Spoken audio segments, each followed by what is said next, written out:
Hello students, very good morning. आज हम आपके साथ स्टार्ट करने जा रहे हैं हमारे रिटायरमेंट और डेथ ऑफ पार्टनर्स हैं। क्वेश्चन आपके सामने और क्वेश्चन का गिवन पार्ट मैंने आपकी स्क्रीन पर लिखा हुआ है। आइए जी से स्टार्ट करें। चैप्टर का नाम मैंने लिखा नहीं, यहां पर मैं चैप्टर का नाम लिख देता हूं। चैप्टर है जी रिटायरमेंट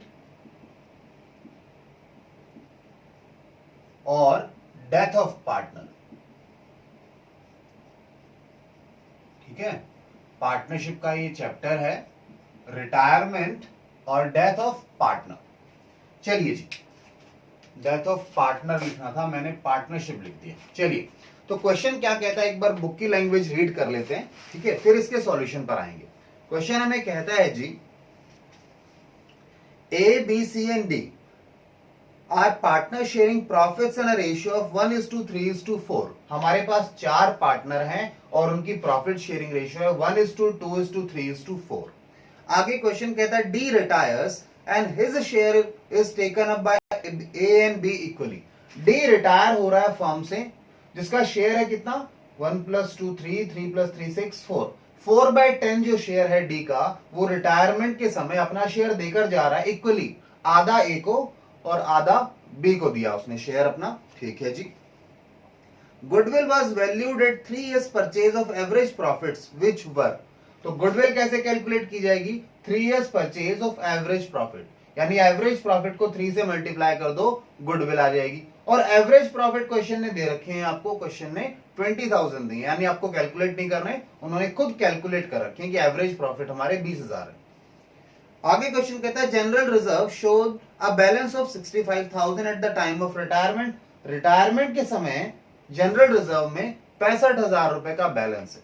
ठीक है, उसके बाद क्वेश्चन कहता है you are required to record necessary journal entries to record the above adjustments on D retirement. D के रिटायरमेंट पे आपको जर्नल एंट्रीज करनी है, ये ऊपर जो एडजस्टमेंट दिए इनके लिए। ठीक है, तो आपको क्या करनी है, एडजस्टमेंट्स करनी है। And you are also required to prepare his capital account to find out amount due to him। और उसका कैपिटल अकाउंट भी बनाना है, डी का कैपिटल अकाउंट, ताकि पता लग जाए कि कितना अमाउंट ड्यू है उसका। ठीक है जी, कितना अमाउंट बनता है उसका फर्म के अंदर। और इसके लिए उन्होंने एक इंफॉर्मेशन दी है that his capital balance in balance sheet was 1,50,000 before any adjustments. ये सब एडजस्टमेंट्स करने से पहले उसके कैपिटल अकाउंट में, यानी उसका बैलेंस है 1.5 लाख रुपए। इसे आप ओपनिंग बैलेंस कह सकते हैं डी की कैपिटल का, इससे पीछे कोई बैलेंस नहीं है आपके पास। Now calculate the new profit sharing ratio. Question कहता है न्यू प्रॉफिट शेयरिंग रेशियो भी कैलकुलेट करके बताओ। दो हमें कहीं वर्किंग में काम नहीं आएगी new profit sharing ratio, but question कह रहा है तो कर लेते हैं, कोई दिक्कत नहीं है। चलिए जी, तो सबसे पहले हम काम करते हैं किस चीज पर, हम बात करते हैं, हमें गुडविल को कंपनसेट करना है। ठीक है, गुडविल में क्या ट्रीटमेंट है, जो रिटायरिंग पार्टनर है वो सैक्रिफाइसिंग पार्टनर है, उसे कंपनसेट करेंगे गेनिंग पार्टनर। अब गेनिंग रेशियो वैसे तो हम निकालते हैं ओल्ड और न्यू से। ठीक है जी, तो पहले न्यू निकालते, फिर निकालते कि ओल्ड में से न्यू कंपेयर करते, गेनिंग रेशियो आती। बट इस क्वेश्चन में वेरी ऑब्वियस है, वेरी क्लियर है कि जो इसका शेयर है डी का, वो ए और बी ने लिया है, यानी गेनिंग पार्टनर ए और बी है और बराबर लिया है, इसलिए गेनिंग रेशियो भी इक्वल है। तो आपको कैलकुलेट करने की जरूरत नहीं है, प्लीज अंडरस्टैंड, कैलकुलेट मत करने में टाइम खराब करना, इक्वल है। मैं आपको कह रहा हूं, यहां पर मैं लिख देता हूं, मैं आपको कह रहा हूं जी गेनिंग रेशियो साफ साफ वैसे ही विजिबल है कि दोनों ने बराबर बराबर उसका शेयर लिया है। गेनिंग रेशियो 1:1 है ऑफ ए एंड बी, ये बात ध्यान रखना आप लोग। ठीक है, चलिए, अब गेनिंग रेशियो आपको पता है, सैक्रिफाइसिंग रेशियो आपको पता है, गुडविल का एडजस्टमेंट इजीली हो सकता है। गुडविल का एडजस्टमेंट है क्या, कि जो गेनिंग पार्टनर है वो कंपनसेट करेगा सैक्रिफाइसिंग पार्टनर को उनकी सैक्रिफाइसिंग रेशियो में। ठीक है, चलिए, तो सबसे पहले हम ये वाला ही काम कर लेते हैं, हम गुडविल को एडजस्ट करते हैं। ठीक है, गेनिंग रेशियो निकालने की जरूरत नहीं, हमें पता है। आइए जी, कैलकुलेशन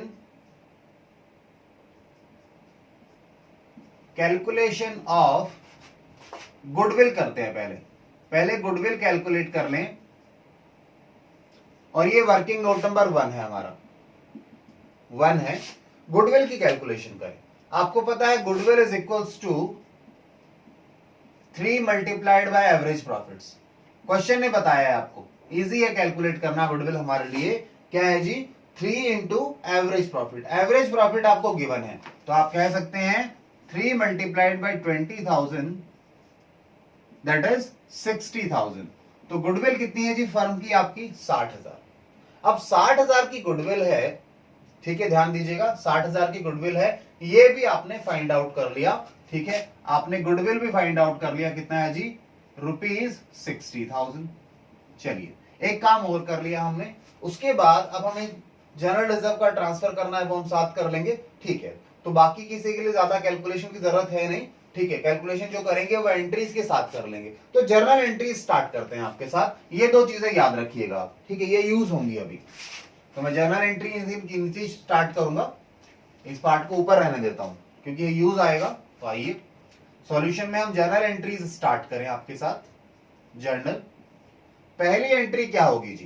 पहले हम गुडविल की कर लेते हैं। गुडविल में आपको पता है गेनिंग पार्टनर कंपनसेट करेंगे सैक्रिफाइसिंग पार्टनर को। गेनिंग पार्टनर है ए एंड बी, तो ए से ऐसा लेना है तो उसके अकाउंट को डेबिट कर दो, कैश तो हम मंगवाते नहीं है, ठीक है ना, एडजस्टमेंट के लिए। बी भी गेन कर रहा है तो उसका अकाउंट भी कम करो, कैपिटल अकाउंट, ये दोनों अकाउंट डेबिट हो गए। और कंपनसेशन देना किसका है? डी को।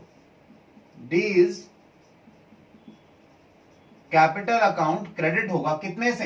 अब कितने से आपको नहीं पता, ये मेरे साथ वर्किंग देखिए। Working note number 2, adjustment of goodwill sacrifice या गेन। क्या एडजस्टमेंट करना है? देखो जी, एडजस्टमेंट ये करना है कि जो सैक्रिफाइस कर रहा है उसको मिलेगा उसका शेयर ऑफ सैक्रिफाइस। तो डीज शेयर ऑफ सैक्रिफाइस कितना है? D's share of sacrifice in goodwill कितना है जी? ध्यान से देखिए, ये है हमारा 60,000 टोटल गुडविल है, उसमें उसका शेयर कितना था? 4/10, यानी कि 6,000 गुना में 4, 24,000। ये 24,000 मिलने चाहिए क्योंकि ये सैक्रिफाइस कर रहा है, इसको मिलने चाहिए। और देगा कौन? ए एंड बी, ठीक है। To be given by A and B in ratio 1:1, अपनी गेनिंग रेशियो में देंगे। यानी ए कितना देगा? ए देगा जो उसका सैक्रिफाइस है 24,000, उसका आधा यानी कि 12,000, एंड सेम बी भी देगा 24,000 का आधा यानी कि 12,000। तो 12,000 ए और बी देंगे किसको? सी, डी को, सॉरी। तो 24,000 मिलने चाहिए डी के अकाउंट में, तो हमने इसका अकाउंट क्रेडिट कर दिया। ए और बी से 12,000 लेने हैं तो उनका अकाउंट हमने कम कर दिया। चलिए ये क्या हो गया जी? गुडविल एडजस्टमेंट हो गया। Goodwill adjusted, working note number 2 में इसको रेफर कर सकते हो आप, ठीक है। वर्किंग नोट नंबर 2 बनाया जो हमने। अब ये वर्किंग नोट में इरेज कर देता हूं, हमें आगे चलना है जर्नल एंट्रीज में, आप इसे नोट डाउन कर लीजिएगा, ठीक है। आइए तो चलिए आगे चलें, सेकेंड एंट्री पर चलते हैं अब हम लोग। हमने सबसे पहले ये काम किया है, कौन सा जी? ये कर लिया हमने, पूरा हो गया हमारा ये काम। अब आते हैं एवरेज प्रॉफिट, इसी में यूज होना था, इसका भी काम हो गया। अब आते हैं जनरल रिजर्व पर। तो जनरल रिजर्व का क्या ट्रीटमेंट है जी? जनरल रिजर्व बिलोंग करता है ऑल द पार्टनर्स, क्योंकि आज तक का प्रॉफिट है तो आज तक के पार्टनर्स में आज तक की रेशियो यानी ओल्ड रेशियो में बांटना चाहिए। आइए जनरल रिजर्व को बांट दें।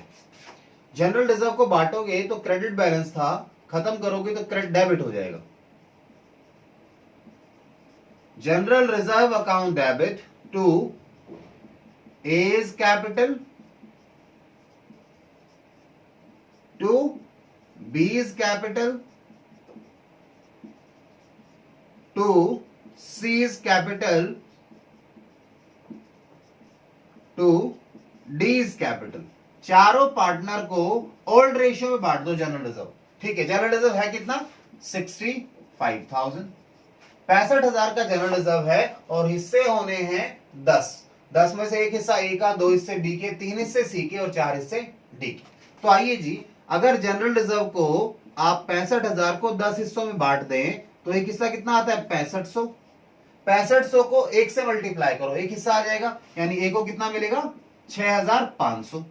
बी को कितने मिलेंगे, इसके दो हिस्से, तो 12 गुना में नहीं 6 गुना में 2 12 और 500 यानी 13,000 रुपए। बी को कितना मिलेगा 13,000। मैंने क्या किया यहाँ पे मल्टीप्लाई कर दिया 2 से, तो 13,000 आ गया। अब 3 से मल्टीप्लाई करो, 6 3 18 और 1500 19,500। और अब क्या करो 6500 को 4 से मल्टीप्लाई करो, 6 चौक 24 और 2000 26,000। ठीक है, कैलकुलेट कर लेना चाहिए। मैंने 65,000 के एक हिस्सा किया, फिर 1 से मल्टीप्लाई, 2 से मल्टीप्लाई, 3 से मल्टीप्लाई और आखिरी में डी के लिए 4 से मल्टीप्लाई किया, और जनरल रिजर्व बट गया पार्टनर्स की ओल्ड रेशियो में। आइए नरेशन लिखें। General reserve transferred to old partners old ratio. Old partners को बांट दिया गया है जी ये ओल्ड रेशियो में। ये पार्टनर था, थोड़ा छोटा लिख दिया मैंने। चलिए, तो हमने जनरल रिजर्व को भी ट्रीट कर लिया, हमारा ये काम भी खत्म हो गया। अब देखिए, अगर बात करें हमारे पास अगला क्या बचता है, अगला बचता है क्या कि ये जो डी का पैसा है, डी रिटायर हो रहा है, तो उसका पैसा हमें देना है उसे। ठीक है, तो उसको कितना पैसा देना है, उसके लिए आपको कैपिटल अकाउंट बनाना पड़ेगा। तो कैपिटल अकाउंट मैं थोड़ा छोटा बना दूं आप लोगों के लिए, यहाँ ज्यादा फॉर्मेट नहीं बनाता, पर ट्राई करेंगे, देखो कितना बना सकते हैं हम लोग।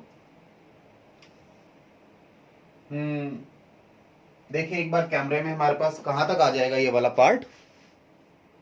ठीक है, ज्यादा तो नहीं आ पाएगा, थोड़ा बहुत और बढ़ा सकते हैं। ठीक है ना, ये लीजिए, ये हम क्या बना रहे हैं जी, ये हम बना रहे हैं डीज कैपिटल, कैपिटल अकाउंट बना रहे हैं किसका, डी का। डीज कैपिटल अकाउंट, ये अमाउंट कॉलम हो गया, ये पर्टिकुलर है, ये आपका क्या आ गया जी डेबिट साइड, ये आपने क्रेडिट साइड लिख दिया, पर्टिकुलर्स अमाउंट। सबसे पहले तो ओपनिंग बैलेंस लिखो, by balance brought down. Opening balance कितना है जी 1,50,000। क्वेश्चन ने कहा है, देखिए 1,50,000 इन एडजस्टमेंट से पहले बैलेंस कितना है डी के अकाउंट में 1,50,000। ठीक है, आइए इसके बाद गुडविल का पैसा मिला है डी को, डी सेक्रीफाइस कर रहा था तो ए और बी ने उसे दिया, यानी डी का अकाउंट क्रेडिट हुआ इन दोनों के कारण। आइए गुडविल का भी लिख लें, by A's capital account by B's capital account. कितना कितना है 12,000 रुपए दिया है, 12,000 इनने 12,000 इनने। ठीक है, उसके बाद डी को और भी मिला है, हम बाकी पार्टनर्स के अकाउंट नहीं बना रहे, केवल डी का अकाउंट बना रहे हैं, क्वेश्चन में जो मांगा है। डी को यहां भी डी क्रेडिट हुआ है 26,000 से। ठीक है, किसके कारण, जनरल रिजर्व के कारण, बाय जनरल रिजर्व अकाउंट कितना 26,000।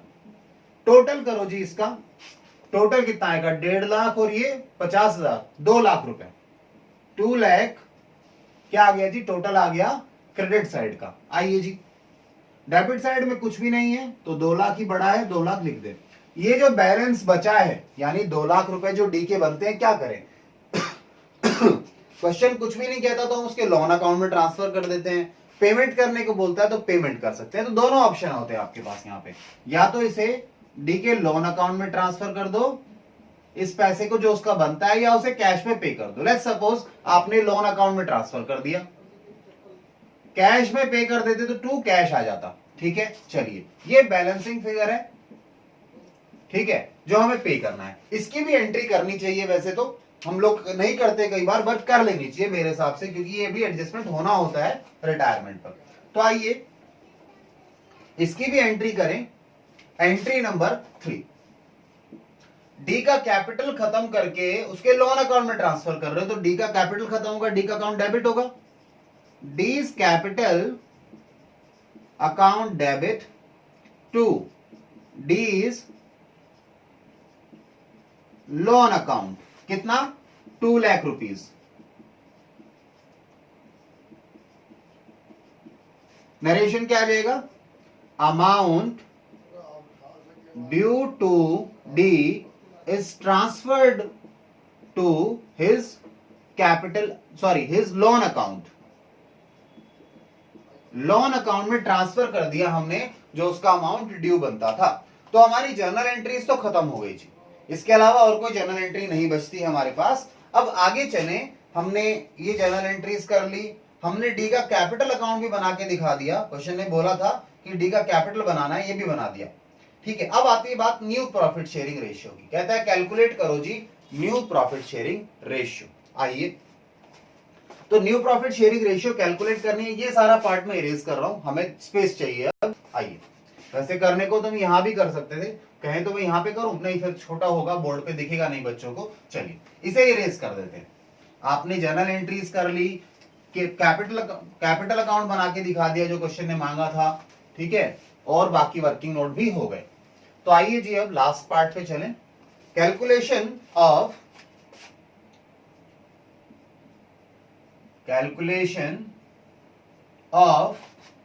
New profit sharing ratio. New profit sharing ratio निकालते हैं जी। आइए, न्यू प्रॉफिट शेयरिंग रेशियो कैसे निकालेंगे? हमारे पास ओल्ड रेशियो है, उसमें हम कुछ एडजस्टमेंट करके दिखाएंगे, जो क्वेश्चन ने एडजस्टमेंट कही है उससे हमारे पास क्या आएगा, न्यू प्रॉफिट शेयरिंग रेशियो आएगा। पार्टनर है ए, बी, सी और डी, 4 पार्टनर हैं। ओल्ड रेशियो की बात करें तो 1/10, 2/10, 3/10 एंड 4/10। एडजस्टमेंट क्या कही है? एडजस्टमेंट ये है कि डी जा रहा है, तो डी अपना पूरा शेयर छोड़कर जा रहा है। अब ये शेयर मिला किसे? ए और बी को इक्वली मिला है, क्वेश्चन ने बोला है बराबर। डी का शेयर किसने टेकअप किया है? ए और बी ने बराबर। तो हम कहते हैं जी साहब ध्यान से सुनिए, ये जो शेयर छोड़कर जा रहा है वो आपको मिलेगा, आपके में प्लस करें, ओल्ड में प्लस करें क्या? डी का शेयर आधा, आधा आपका हुआ, डी का शेयर आधा आपका हो गया। डी का शेयर क्या है? 4/10, उसका हाफ आपको दिया ए को, हाफ बी को दे दिया। सी को तो कुछ नहीं मिला, सी के पास जो पहले था वही है।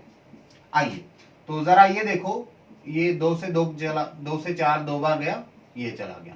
तो आप कह सकते हैं 1/10 प्लस 2/10, इधर भी 2/10 प्लस में 2/10, ये ऑलरेडी 10 है, ये 0 हो गया। ठीक है, चलिए तो 3/10 एलसीएम लिया 10 तो, और यहां भी एलसीएम 10 लिया 4/, और ये कितना है? 3/10 है। तो आप कह सकते हैं आपकी न्यू रेशियो क्या आ गई जी? आपकी न्यू रेशियो आ गई, आप कह सकते हैं therefore new PSR of A, B and C is 3:4:3, 3:4:3। ये न्यू प्रॉफिट शेयरिंग रेशियो आ गई जो क्वेश्चन ने मांगी थी। चलिए तो हमने सारा पार्ट कर लिया जो क्वेश्चन ने हमें बोला था करने के लिए, इसे आप नोट डाउन कीजिए, फिर हम लोग नेक्स्ट क्वेश्चन पर चलेंगे। ओके।